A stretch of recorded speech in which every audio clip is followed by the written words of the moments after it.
A paz do Senhor, meus irmãos, aqui eu quero deixar uma palavra para edificação que se encontra na segunda epístola do apóstolo Paulo aos irmãos em Coríntios, capítulo 4, do versículo 16 ao 18, que nos diz assim: olha o primeiro versículo: por isso não desfalecemos, mas ainda que o nosso homem exterior se corrompa, o interior contudo se renova de dia em dia.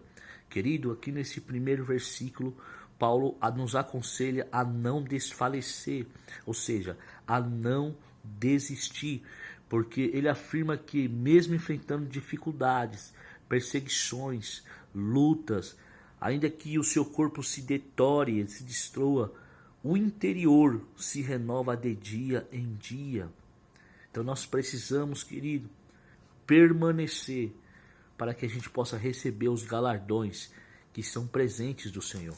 Versículo 17: porque a nossa leve e momentânea tribulação produz para nós um peso eterno de glória muito excelente.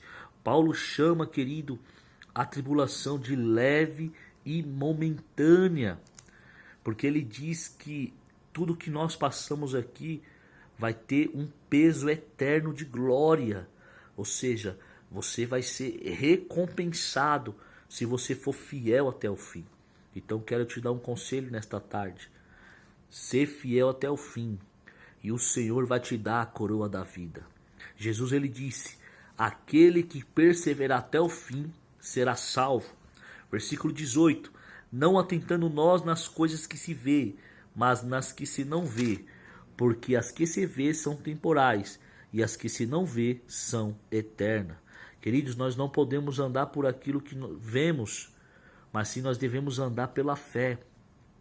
Nós não devemos se apegar às coisas materiais, porque as coisas da terra são temporais, são passageiras, mas sim nós devemos se apegar às coisas que são eternas, que são os dons espirituais, os frutos do Espírito Santo, a palavra do Senhor, a presença do Senhor sobre a nossa vida.